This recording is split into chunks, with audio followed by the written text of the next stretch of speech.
किया है। Delhi crime branch लगातार 3 दिन से शरद चौहान से पूछताछ कर रही थी। खुदकुशी के बाद से कार्यकर्ता के परिवार ने आरोप लगाया था कि विधायक के करीबी रमेश भारद्वाज सोनी को विधायक के कहने पर परेशान कर रहा था। इससे तंग आकर सोनी ने आत्महत्या कर ली। विधायक की गिरफ्तारी के बाद आप नेता आशुतोष ने ट्वीट कर कहा, एक और आप विधायक गिरफ्तार। क्या मोदी पागल हो गए हैं? क्या उन्होंने अपना दिमागी संतुलन खो दिया है? अगर पीएम इस गुस्से और प्रतिशोध के साथ काम करेंगे तो क्या देश सुरक्षित है?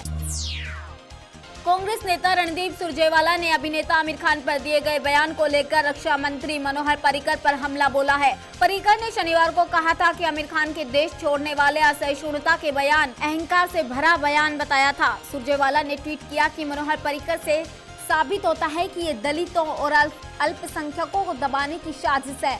क्या ये राजधर्म हो सकता है? सुरजेवाला ने इस सवाल भी उठाया, क्या मनोहर पर्रिकर का काम भारत की पाकिस्तान जैसे हमला करने वालों की रक्षा करना है या अपने अभिनेता आमिर खान जैसे अपने देश के नागरिक को धमकी देना है? दिल्ली के सभी सरकारी स्कूलों में एक साथ पेरेंट्स टीचर्स मीटिंग आयोजित होने के बाद डिप्टी सीएम मनीष सिसोदिया ने एक चिट्ठी जारी की है। अभिभावकों के नाम लिखी चिट्ठी में सिसोदिया ने कहा कि बच्चों के भविष्य को सुधारने में टीचर्स के साथ पेरेंट्स का भी अहम योगदान है। उन्होंने कहा, पेरेंट्स टीचर्स मीटिंग का ये पहला अवसर था। इसका मकसद है कि बच्चों के बेहतर विकास के लिए टीचर्स और पेरेंट्स के बीच सीधा संवाद हो। बच्चों के सपनों को पूरा करने के लिए आप मेहनत करते हैं और साथ ही टीचर भी। हमारे स्कूलों में टीचर्स के टैलेंट की कमी नहीं, बस थोड़ा पढ़ाई के माहौल और व्यवस्थाओं को लेकर कमी है। सिसोदिया ने वादा किया है कि सरकारी स्कूल में सुविधाएं प्राइवेट स्कूल से बेहतर बनाएंगे। प्रिंसिपल और टीचर्स को अंतर्राष्ट्रीय ट्रेनिंग दिलाई जा रही है।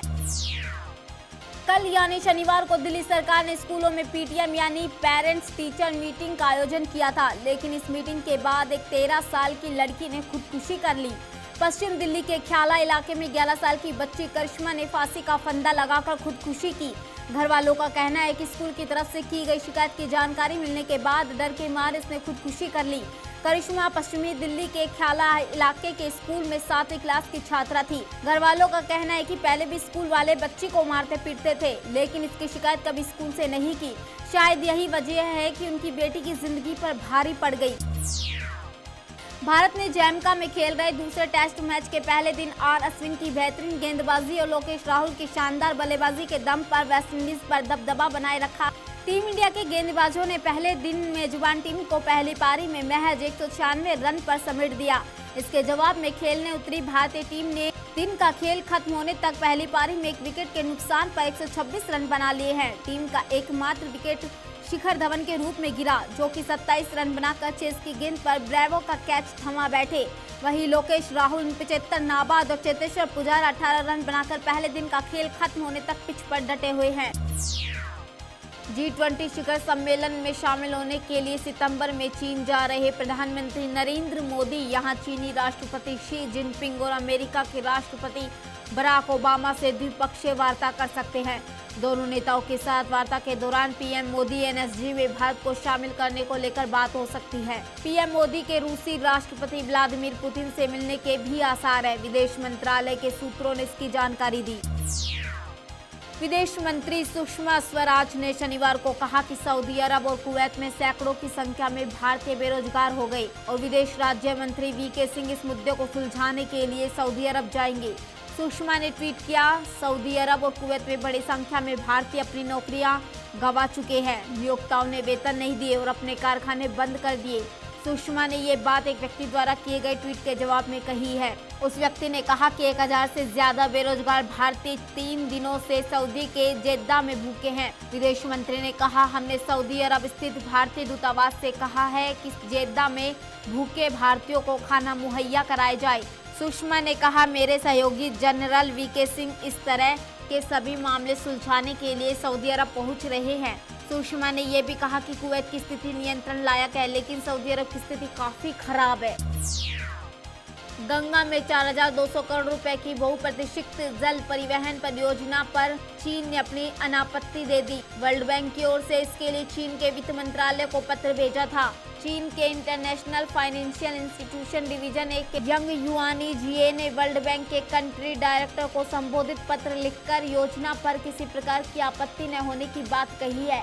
जल परिवहन परियोजना के लिए विश्व बैंक ने बांग्लादेश और नेपाल से भी एनओसी मांग की है। गंगा में इलाहाबाद से हल्दिया तक 1620 किलोमीटर जलमार्ग विकसित किया जा रहा है। इस योजना की फंडिंग वर्ल्ड बैंक रहा है। वाराणसी सहित 4 स्थानों पर मल्टी मॉडल टर्मिनल बनाए जा रहे हैं। ठाणे पुलिस ने करोड़ों रुपए के एफेड्रीन रैकेट के मामले में पूर्व फिल्म अभिनेत्री ममता कुलकर्णी के गुजरात, मुंबई और आसपास के इलाके में स्थित कम से कम 8 बैंक खातों पर रोक लगा दी है। इन खातों में 90 लाख रुपए से अधिक की राशि जमा है। अंतर्राष्ट्रीय मादक पदार्थ सरगना और उसके सहयोगी विक्की गोस्वामी से जुड़े मामले में ममता को पहले ही मुख्य आरोपी बनाया गया है। एक वरिष्ठ पुलिस अधिकारी के अनुसार इस मामले की जांच के हिस्से के तौर पर सभी 8 बैंक खातों को फ्रीज कर दिया गया है, क्योंकि ऐसा संदेह है कि उनकी प्रॉपर्टी और बैंक खातों से ड्रग रैकेट को मदद मिली थी। दिल्ली के इंदिरा गांधी इंटरनेशनल एयरपोर्ट पर 2 सांसदों के बीच हाथापाई होने की खबर सामने आई है। आरोप है कि एआईएडीएमके सांसद शशिकला पुष्पा ने डीएमके के सांसद तिरुचि शिवा को सरेआम थप्पड़ मार दिया। बताया जा रहा है कि डीएमके सांसद ने तमिलनाडु की सीएम जयललिता के खिलाफ कुछ कमेंट किया था, जिसके बाद शशिकला ने उन्हें थप्पड़ जड़ दिया। जिसके बाद एयरपोर्ट में मौजूद सीआईएसएफ के जवानों ने दोनों को अलग किया। इस हादसे के बाद सांसद शशिकला पुष्पा ने कहा, मैं अम्मा के खिलाफ कुछ नहीं सुन सकती। तिरुचि शिवा ने हमारी नेता पर कमेंट किया था। वही डीएमके सांसद तिरुचि शिवा का आरोप है कि सबसे पहले शशिकला ने उनके खिलाफ कमेंट किया। जब उसका जवाब दिया तो उसने सरेआम थप्पड़ मार दिया। कश्मीर घाटी में हिजबुल मुजाहिदीन के commander poster boy Burhan Wani के एनकाउंटर पर अब राज्य की सत्ता में शामिल बीजेपी ने अपने सहयोगी पार्टी पीडीपी के सुर में सुर मिलाकर बात कही है। राज्य के उप मुख्यमंत्री डॉक्टर निर्मल सिंह ने कटरा में कहा कि बुरहान वानी का एनकाउंटर एक्सीडेंटल था। सरकार को इस एनकाउंटर में बुरहान वानी के फंसे होने की खबर नहीं थी। डॉक्टर निर्मल सिंह ने कहा कि अगर पहले से सरकार के पास बुरहान वानी के कोकरनाग एनकाउंटर की खबर होती तो सुरक्षा एजेंसी और पुलिस प्रिकॉशन लेती। जम्मू कश्मीर में आतंकियों के खिलाफ जारी ऑपरेशनों का तरीका एक ही होता है और अगर कोई आतंकी सरेंडर नहीं करता तो उनसे निपटने का तरीका ऐसा ही होता है। गौरतलब है कि इससे पहले जम्मू कश्मीर मुख्यमंत्री महबूबा मुफ्ती ने श्रीनगर में पीडीपी के फाउंडेशन डे पर कहा था कि सरकार और सुरक्षा एजेंसी को एनकाउंटर में बुरहान वानी के फंसे होने की खबर नहीं थी और अगर ऐसा होता तो सरकार चांस ले सकती थी। यूपी में चुनाव से पहले देश के 2 बड़े दलित नेताओं के बीच जुबानी जंग छिड़ गई है। पहले महाराष्ट्र के बड़े दलित नेता और केंद्र सरकार में राज्य मंत्री रामदास अठावले ने अंबेडकर के नाम पर मायावती पर केवल राजनीति करने का आरोप लगाया। अठावले ने कहा कि मायावती बाबा साहेब अंबेडकर के नाम पर राजनीति तो करती है लेकिन उनके आदर्शों को नहीं मानती। वहीं अठावले के इस बयान में मायावती ने पलटवार करते हुए कहा कि अठावले बीजेपी की गुलामी में बाबा साहब के मूवमेंट को आघात पहुंचा रहे हैं। मायावती के बौद्ध धर्म अपनाने की अठावले की सलाह पर भी कहा कि जब समाज जागरूक हो जाएगा तब कांची राम की इच्छा के मुताबिक करोड़ों लोगों के साथ बौद्ध धर्म अपनाऊंगी और ये ऐतिहासिक घटना होगी। बीजेपी के प्रदेश अध्यक्ष केशव प्रसाद मौर्य ने शनिवार को मुरादाबाद में मुख्यमंत्री अखिलेश यादव को सूबे का सबसे विफल सीएम बताते हुए उनके इस्तीफे की मांग की है।